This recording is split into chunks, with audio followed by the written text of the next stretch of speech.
Hey, welcome back to Change Your Mind, Change Your Life. We're talking about a really important topic today. What should you do if you have a setback during your recovery from chronic pain or other chronic symptoms?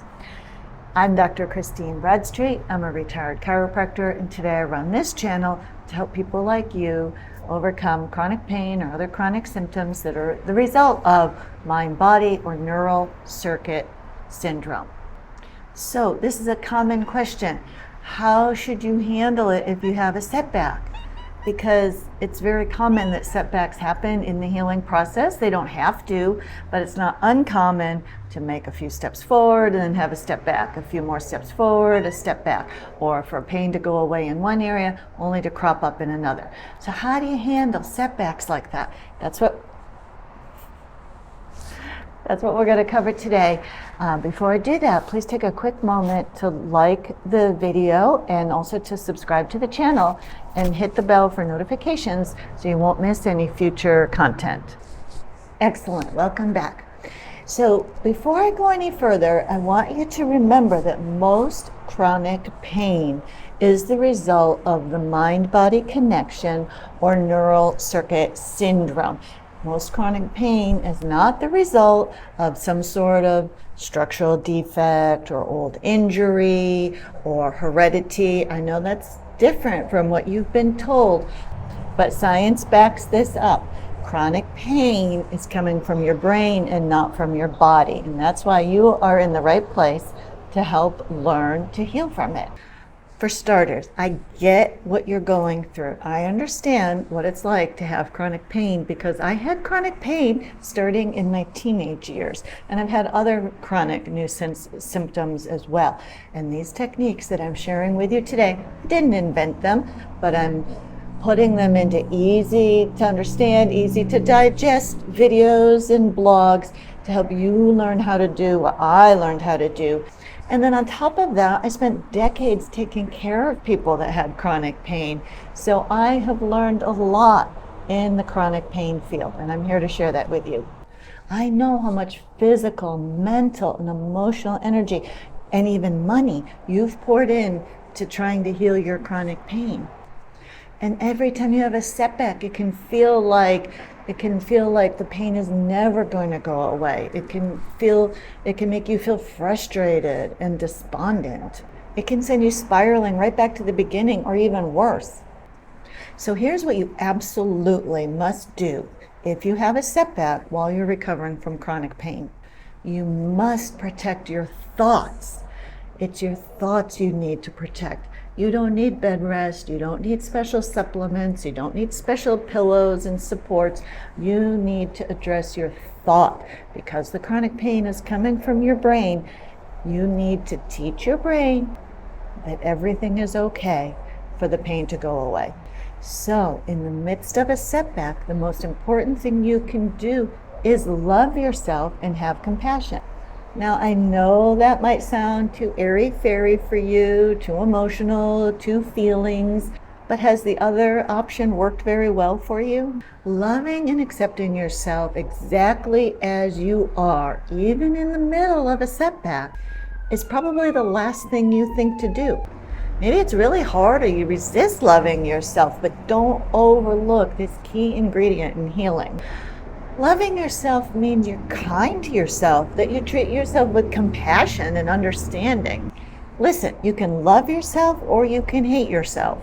But I'm here to tell you, the path to a pain-free life comes from loving yourself and having self-compassion, not the opposite.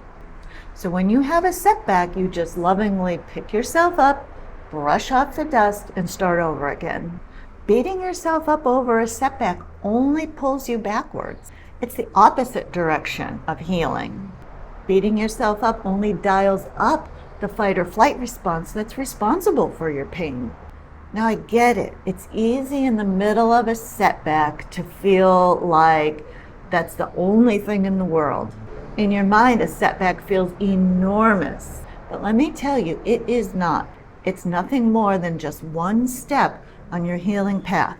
And you need to move forward to the next step as fast as you can. Every single step, whether it feels like it or not, is progress. moving you toward a life with less pain and fewer symptoms. When you handle a setback with love and self-compassion, you allow that setback just dissolve into the nothingness that it is, because remember, the pain is not coming from your body, it's coming from the mind. So how can you do this? First, give thanks for the progress that you have made, even if you're not feeling good today. Give thanks for how far you've come so far. And if you don't feel as if you've come very far yet, give thanks for knowing that you are going to progress in this healing path. Know that if you've had even just one good day, that you will have more good days. Give thanks for learning something, even if it was a painful lesson. But remember, it's not a cautionary learning statement like, oh boy, I better not bend over the sink like that again. Tune into your feelings, your emotions, and try to determine what was really going on behind the scenes. Not in the physical realm, but in your mind and in your thoughts.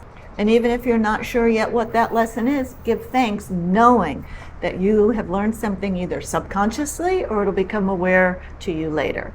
You are making progress even when it feels like you aren't. Next, recognize that if you have a setback, all that means is that fight or flight took over. We're humans. We have human nervous systems.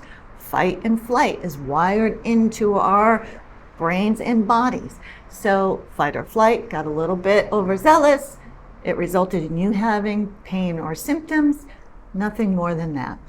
Old thoughts of yours, old beliefs tried to hijack the situation, and now you're feeling the result of that, but you can just as easily reverse it. Look, your brain loves to try to figure things out. So instead of playing detective trying to figure out why you had this setback, just remind yourself of the basics of mind, body, or neural circuit symptoms, and you can go back to the beginning to some of my earlier videos to do that, and double down on your new system for healing. Remember to know that this setback will pass, and don't become attached to it. It doesn't mean anything. It doesn't mean you're going to have more setbacks in the future. It doesn't mean you've done any damage. It doesn't mean that you can't heal. Don't become attached to any meaning of a temporary setback. And remember, protect your thoughts and your emotions. The more you spiral down into anger, frustration, despair, fear, the more you're feeding that fight or flight loop, the more you're feeding and reinforcing the neural circuit or the mind-body connection that's causing your pain to begin with. And the more you fear a future setback, the more likely it is that you're going to set yourself up for one down the road. Never think or fear that a setback means that your pain won't go away or that your progress was lost. It was not, my friend. All right, lovelies, thank you for being here. I'll see you again soon on the next video. Again, I'm Dr. Christine Bradstreet of Change Your Mind, Change Your Life, and together we're going to help you have less pain and fewer symptoms and to live your most epic life. Bye-bye for now. All right, thanks for being here. Before you leave, please be sure to subscribe and hit the bell notification so you'll know when I go live or when a new video drops. And visit me at ChristineBradstreet.com. Love to y'all. Bye-bye. See you soon.